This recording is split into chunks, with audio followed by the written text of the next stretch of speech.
A continuación, seguimos con el doctor Rafael Antonio Pérez García, emergenciólogo y cuidado crítico desde la República Dominicana.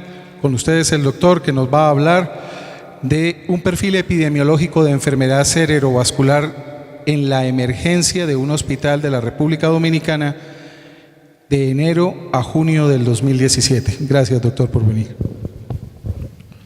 Muchas gracias. Pues bien, bienvenido al fascinante mundo de la emergenciología y cuidado crítico. Ustedes vieron cómo ocurren las emergencias, pero lo importante es resolverlas. Satisfacción total.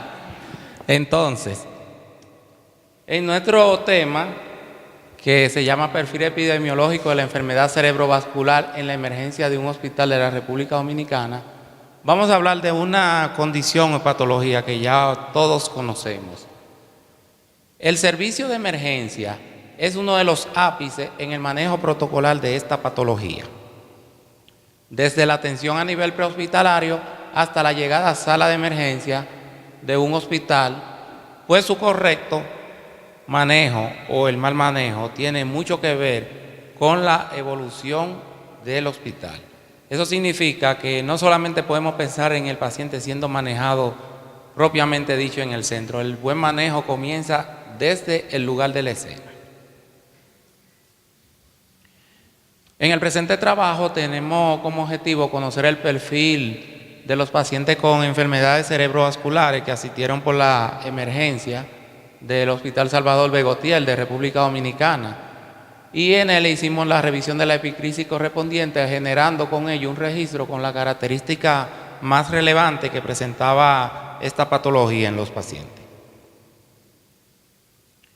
La enfermedad cerebrovascular, como todos conocemos, constituye una verdadera emergencia médica que requiere atención rápida para su tratamiento porque dejarán secuelas permanentes e incluso pueden provocar hasta la muerte si no son bien manejadas. Entonces, algunos estudios anteriores dicen que aproximadamente el 25% de los pacientes pueden tener empeoramiento neurológico durante las primeras 24 a 48 horas de la enfermedad si no son correctamente manejados, porque por lo tanto se deteriorarán. Por ese motivo, la American Heart Association, en sus guías publicadas en el 2010, señala la llamada al 911 como el primer eslabón de suma importancia para comenzar a atender esta condición, ya que, como todos sabemos, es una emergencia. Pero muy interesante aquí que la revista Pre-Hospital Emergency Care del 2005, que tiene mucho que ver con el manejo de la medicina prehospitalaria, los servicios paramédicos, sostenía que la provisión de la educación continua a los despachadores mejorará su habilidad en el reconocimiento de los signos y síntomas de la enfermedad cerebrovascular. Siempre lo he dicho como emergenciólogo, tenemos también nosotros mismos los emergenciólogos que ayudar a la formación del personal paramédico que trabaja en el primer nivel directamente con la sociedad para que ellos puedan ofrecer una correcta atención, traernos al paciente en una mejor condición y nosotros contribuir a la mejora y a la reducción de la tasa de mortalidad por esta condición. A pesar de que las guías de la American Stroke Association y la Heart Association hablan del aumento de la carga mundial de la enfermedad, se están logrando avances. En 2008, después de años de ser la tercera causa de muerte en los Estados Unidos, la enfermedad cerebrovascular se redujo a la cuarta parte. También se redujo en Alemania y también se ha reducido en otros países más desarrollados por una causa, y es que precisamente ellos invirtieron mucho en lo que es el manejo a nivel prehospitalario. El presente estudio pretende incluir recomendaciones para ser aplicada a nivel prehospitalario por el Sistema Nacional de Emergencia. Estamos hablando aquí de la República Dominicana, pero puede ser empleado por el de cualquier país. Y en los servicios de emergencia de los diferentes centros de salud a nivel nacional, y de ese modo contribuir a la mejoría en el nivel de atención de esta patología. Si se diagnostica y trata a tiempo con fibrinólisis, el cuadro puede revertir y mejorar el pronóstico, pero en muchos casos, cuando son asistidos, tienen un tiempo prolongado de evolución y no reúnen los criterios. ¿Por qué, doctor? Como emergenciólogo, lamentablemente las emergencias en muchos hospitales se congestionan, se llenan. A veces también las salas están llenas, las salas de internamiento, los intensivos, y eso posterga la duración de estos pacientes en sala de emergencia.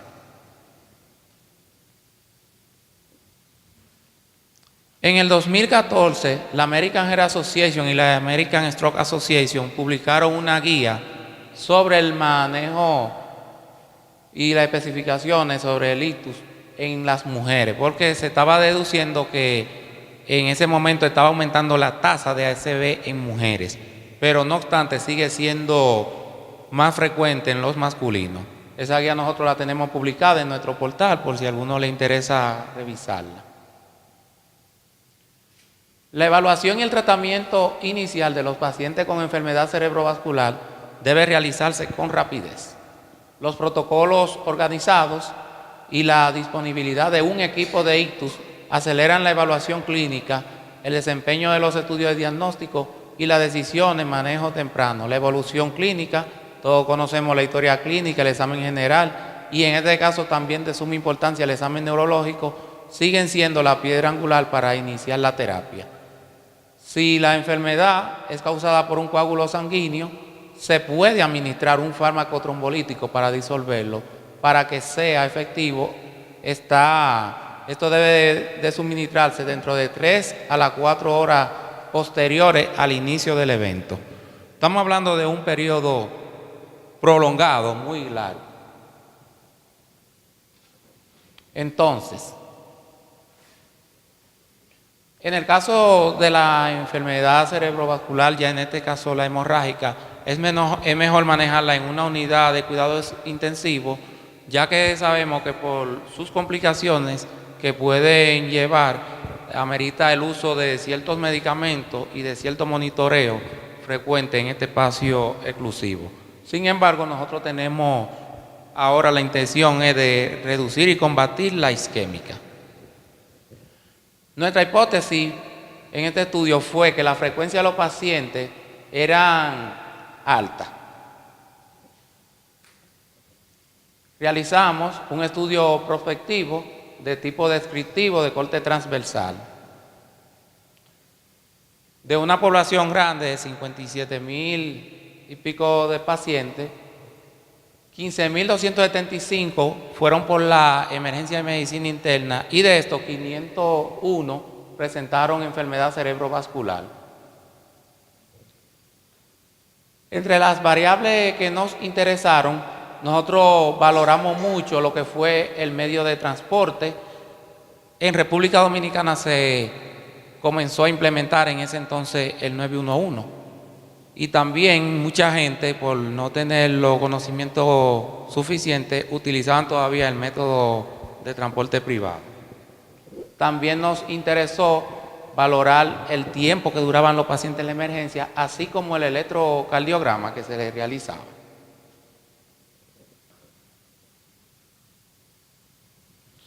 Lo realizamos mediante una encuesta a los pacientes. Entonces, los resultados fueron todo lo contrario. Como ustedes vieron los valores que le di, la frecuencia no resultó ser tan alta como pensábamos, sino baja. Y continuaba siendo frecuente en el sexo masculino. La edad más frecuente fue de 70 a 79 años. Entonces, en cuanto a la procedencia, lógico, tenía que ser en la urbana por la localización del hospital, pero este 17% de la zona rural nos indicaba a nosotros de que estaban ocurriendo en los lugares lejanos suficientes casos y que muchos de ellos tal vez quizás no llegaban por la distancia. Los extranjeros tuvieron una proporción baja, pero allá se atienden casos en los hospitales. Entonces, importante, el tiempo de inicio del cuadro. Fíjense en que en menos de una hora apenas un 21%. Entre 1 y 2 horas, 36,7%. Entre 2 a 3 horas, 24,0%. Más de 3 horas, ya yo eso lo descarto, un 17,6%. ¿Por qué digo que lo descarto? Porque me interesan estos tres grupos. Estos tres grupos es para el emergenciólogo no perder tiempo porque esté la unidad de cuidado intensivo llena, ni porque no haya espacio en el centro, y si tiene la emergencia llena y tiene los casos, vamos a trabajar y vamos a trombolizar a esos pacientes.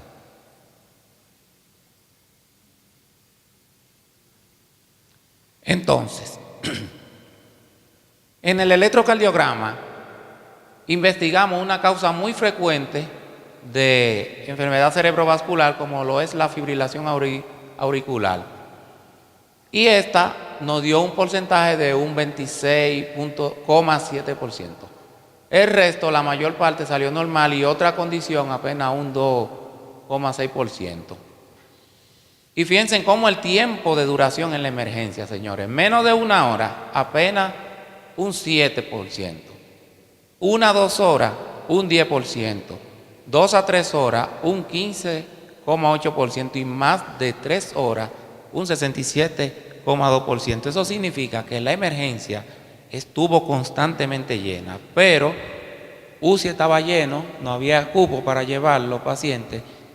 La nueva unidad neurológica que han establecido estaba llena y no había espacio en sala y los casos estaban ahí en emergencia.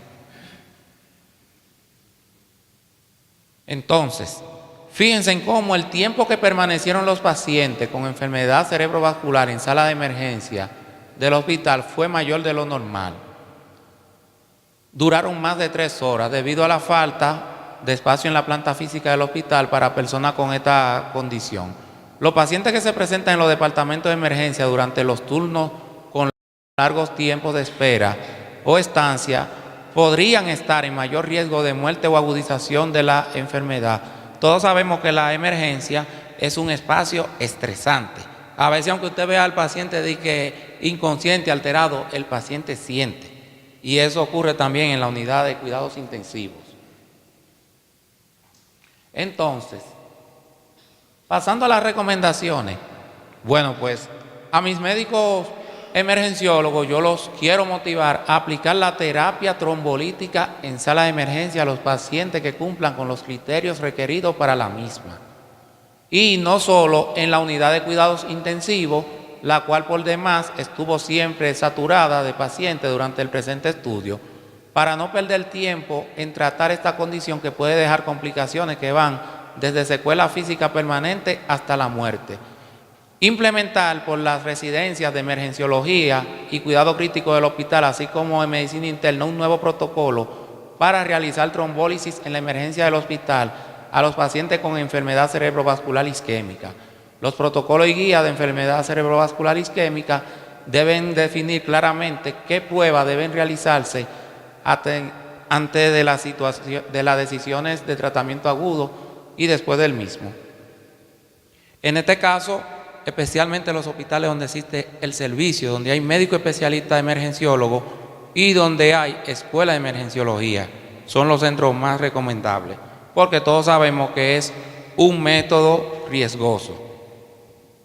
Entonces, al Ministerio de Salud Pública de allá, nosotros les recomendamos la implementación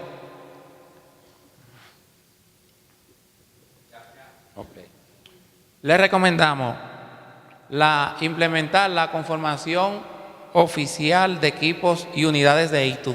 En algunos centros lo hay, pero no en todos.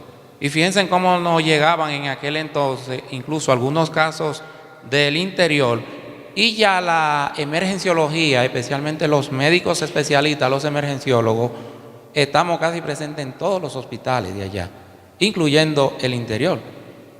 Es decir, los hay en segundo y tercer nivel, pero esta condición es bueno manejarla en un tercer nivel. Entonces, con esos especialistas y el nivel de conocimiento necesario y llegando a esos casos, aplicar la trombólisis ahí resultaría ser una medida salvadora en caso de no tener espacio en cuidado intensivo. que es el lugar donde siempre queremos enviarlo. Y la capacitación del personal de los servicios de emergencia, tanto a nivel prehospitalario como intrahospitalario. ¿Por qué hay que capacitarlo? Porque hay algo que ha sido parte del éxito de los países, de las grandes potencias. ¿Saben cuál ha sido? Ha sido la creación de las unidades de ictus, que son camiones tipo ambulancia con un tomógrafo integrado.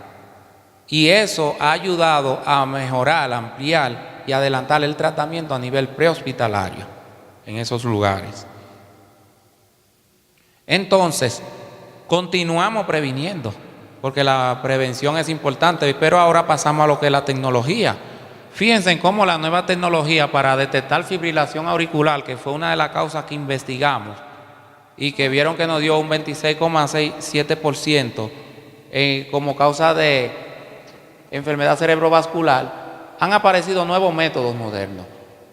Algunos de ustedes seguro conocerán el parche cutáneo o Xiopatch, que tiene un 60 un 70% de superioridad al tradicional Holter para detectar esa enfermedad. La única desventaja es que esto tiene nada más una vida media de 14 horas y es desechable y muy costoso, por cierto. Sin embargo, aquí tenemos dos dispositivos más nuevos. El Zenicor, que es ese dispositivo que ustedes ven que solamente cuando ustedes sientan molestia le colocan sus 2 pulgares, tiene una sensibilidad de un 96% y una especificidad de un 92%. El más cómodo, este bastón, que se llama My Diagnostic, este lo pueden utilizar todas las personas, no importa si sean hasta adultos, mayores, la tercera edad, cuando están caminando, haciendo su actividad física, sienten alguna molestia, agarran su bastón por los dos lados, se encienden las luces que van desde verde, amarillo hasta rojo y le marca un registro de en qué momento hizo la fibrilación. El paciente, aunque se mejore, va donde su médico o donde su cardiólogo de cabecera y le lleva el dispositivo y se verifica y confirma que hizo la eventualidad, y entonces hay que comenzar a trabajar para prevenir la ocurrencia de otro SB. Entonces ya estos, por cierto, tiene una sensibilidad de un 80 a un 100% y una especificidad de un 93 a un 99%. Es decir, que hasta yo puedo caminar con mi bastón. Y como ven, estas otras dos ya las vamos a obviar porque son menos sensibles y menos específicas. Esta es el Alice Core, es con el móvil, pero es menos específico. El reloj lo descartamos y concluimos diciendo que este estudio screening de fibrilación auricular en la tercera edad, en pacientes de la tercera edad, demostró que tanto la pesquisa oportunista para fibrilación auricular en pacientes que concurrían a una visita médica de rutina con palpación de pulso seguida de ECG demostraron que tenían el mismo índice de efectividad que los métodos tradicionales. Los datos obtenidos en la presente investigación serían revisados y consultados por la Residencia de Cardiología del Hospital Dr. Salvador Begotiel de la República Dominicana para la elaboración de su guía de manejo protocolar en fibrilación auricular. No es el más fuerte ni el más inteligente el que sobrevive, sino aquel que más se adapta a los cambios. Charles Darwin, muchas gracias.